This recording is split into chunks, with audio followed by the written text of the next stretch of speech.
Nah, gimana nih Prof tentang buku ini Prof? Ya, ini buku walaupun judulnya seperti itu, tapi sebenarnya lebih banyak bicara soal penelitian atau riset kualitatif. Riset kualitatif. Ya, jadi antara kualitatif dan kuantitatif itu, ya kira-kira sama dengan laki-laki dan perempuan. Oh, yang laki-lakinya siapa tuh? Ya.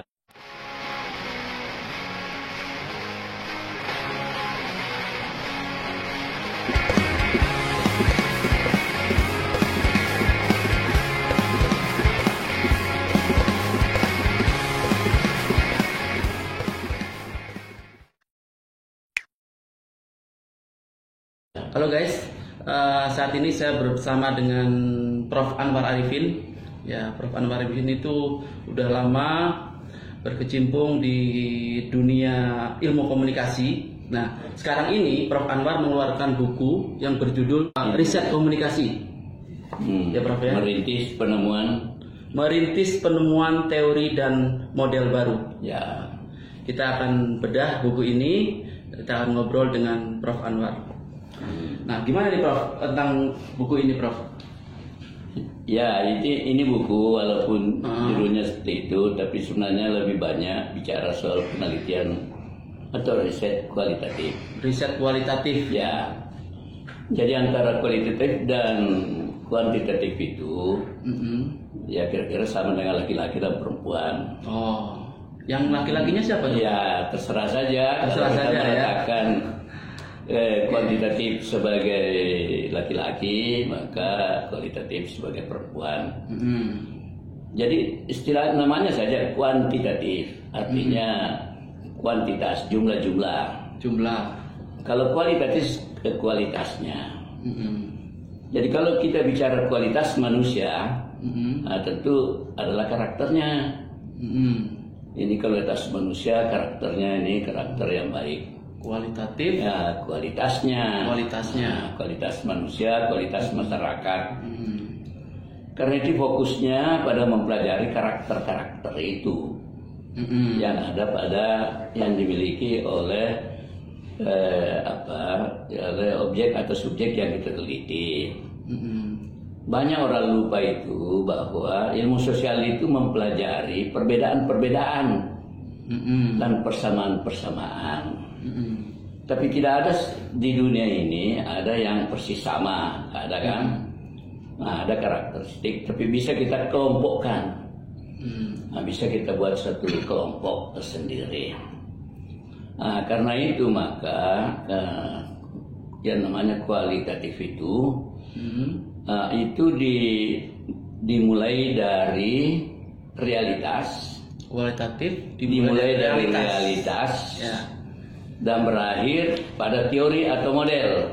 Berakhir dari teori. Teori kualitatif itu akhirnya menemukan teori baru atau model baru. Guys. Model baru. Sebaliknya kalau kuantitatif dimulai dari teori.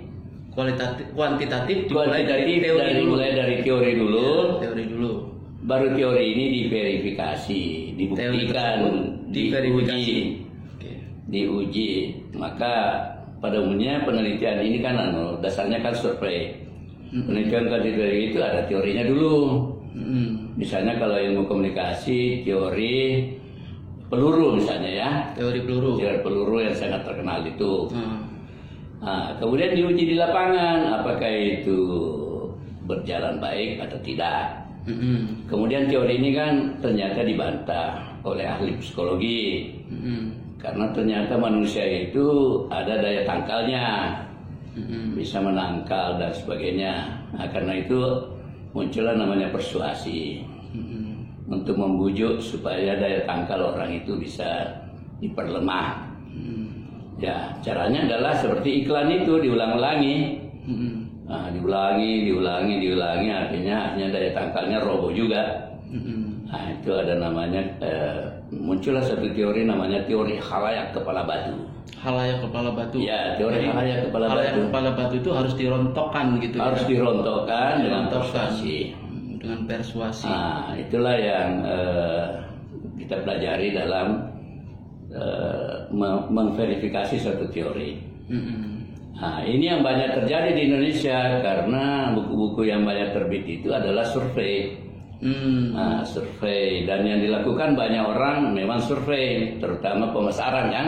Jadi di Indonesia itu bisa dikatakan banyak penelitian sifatnya kuantitatif gitu ya, Prof? Sifatnya kuantitatif. Kuantitatif di Indonesia penelitian. Ada yang melabel atau menamakan ini penelitian kualitatif, tapi sebenarnya bukan kualitatif, naratif. Naratif. Karena dijelaskan secara narasi, bukan berdasarkan data statistik. Ya.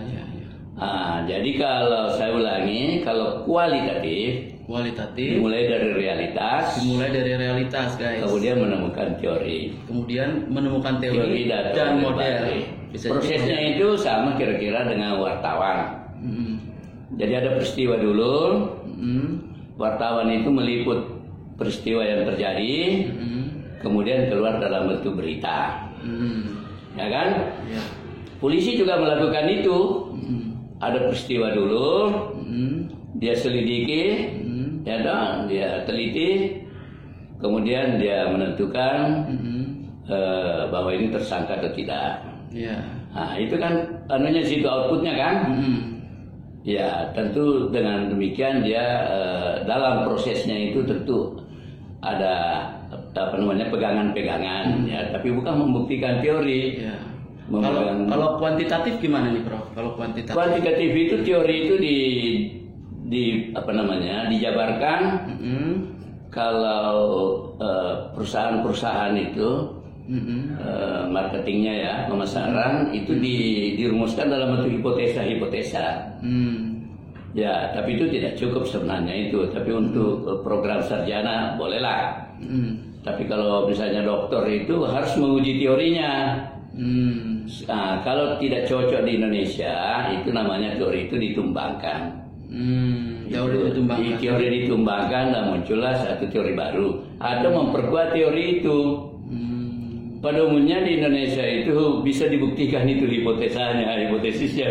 Iya, udah ketahuan. Ya, jadi ketika dia merumuskan hipotesis, dianggap sebenarnya sudah oke itu. Gimana tuh kalau penelitian seperti itu tuh, Prof? Sebenarnya kita mau meneliti, tapi sebenarnya hipotesanya udah ketahuan itu.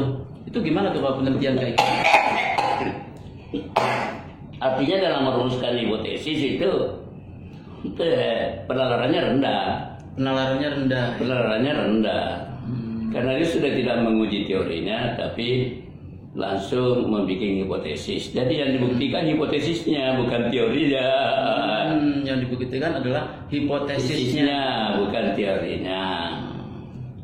Jadi kuantitatif itu bukan membuktikan teori, tapi membuktikan hipotesis. Selama ini yang jalan membuktikan teori. Membuktikan hipotesis. Menguji hipotesis, tapi tidak menguji teori. Gitu. Nah, sebaliknya kualitatif itu tidak menguji teori, malah memang merintis jalannya itu untuk menemukan teori baru atau model baru. Ya. Berdasarkan kemampuan penalaran yang disebut metode penalaran induktif. Nah, sedangkan kalau kuantitatif menggunakan metode penalaran deduktif. Prof, kalau dalam kuantitatif nih ya, Prof, di kuantitatif itu peran teorinya itu ada di mana tuh, Prof? Apa? Dalam penelitian kuantitatif. Teorinya itu yang mau diuji. Mau diuji ya. Teori menguji teori, namanya verifikasi. Ya, verifikasi. Ya, logiko verifikatif. Teori itu diuji. Nah, sedangkan di kualitatif dengan membuat penelitian. Tapi kalau di kualitatif peran teori itu ada di mana tuh, Prof? Teori menjelaskan topik karya. Teori menjelaskan topik dari karya. Topik karya, misalnya saya menulis dinamika pers Indonesia. Saya jelaskan itu apa yang dimaksud dinamika. Siapa yang sudah menulis tentang dinamika, sumbernya dari mana, disitulah masuk di dalam namanya tinjauan pustaka atau kajian pustaka. dinamika misalnya politik itu apa, ya atau pers itu apa, bagaimana sejarahnya, pertumbuhannya, dan seterusnya. Nah itulah disitulah kita bukan berarti tidak mengetahui teori, justru kita harus memahami teori untuk membuat teori lain. Jadi teori itu harus dipahami. Nah, makanya pertanyaan orang itu kalau kita ujian disertasi, apakah ada orang yang pernah meneliti ini? Jawaban kita tidak ada, belum ada. Penelitian yang kita lakukan sebelumnya belum ada yang meneliti itu. Belum ada meneliti. Kalau sudah ada yang meneliti gimana tuh, Prof? Kalau ada meneliti diverifikasi dong. Diverifikasi. Jadi menjadi kuantitatif. Menjadi kuantitatif. Ya. Tapi memang kita mau membuat yang lain daripada yang lain. Karena itu dalam ilmu sosial, ilmu itu tidak bebas nilai. Ilmu sosial, ilmu itu tidak bebas nilai. Tidak bebas nilai. Ya, sangat dipengaruhi lingkungan. Misalnya masyarakat Bugis dengan masyarakat Jawa itu kan beda. Beda, mulai dari intonasi suara, perilaku, ya filsafat hidupnya beda kan. Kalau orang Jawa itu mengutamakan keserasian, sabar. Kalau orang Bugis itu yang dianggap hebat itu nilai utama adalah berani. Berani melaut, berani apa, bangga kalau disebut orang berani. Jadi nilai-nilainya berbeda. Berbeda. Makanya berlaku pepatah lain lubuk, lain ikannya. Jadi kita harus membuat sesuai dengan masyarakat kita. Sedangkan teori yang sudah ada dibikin orang Barat itu sesuai dengan masyarakatnya, masyarakat industri. Ya misalnya kalau tulisan dari Amerika lah, Amerika. Baru kita lihat dia individualistis, dia masyarakat industri, dia kapitalistis. Maka cara memandang Indonesia itu dilihat dari kacamata negaranya. Maka selalu kita dianggap ketinggalan. Ya, dianggap kita. Jadi dalam hal penelitian kualitatif, karena kita banyak nyontek dari luar gitu ya, akhirnya kita sendiri di mata orang Barat kita ketinggalan di situ ya. Artinya kita bodoh. Meniru teori yang sudah lapuk. Meniru teori yang sudah lapuk. Iya. Bukan menemukan teori baru teori baru. Oke guys, kita akan teruskan lagi pembicaraan ini untuk berikutnya. Untuk tahu lebih jelasnya lagi, kalian bisa cari bukunya. Ini sebentar lagi keluar ya di Gramedia, bisa dicari di Gramedia. Oke, buku yang ke-59. Ini buku yang ke-59 guys, dari Prof Anwar, luar biasa. Oke, terima kasih Prof. Sampai jumpa lagi. Wassalamualaikum warahmatullahi wabarakatuh. Waalaikumsalam warahmatullahi wabarakatuh.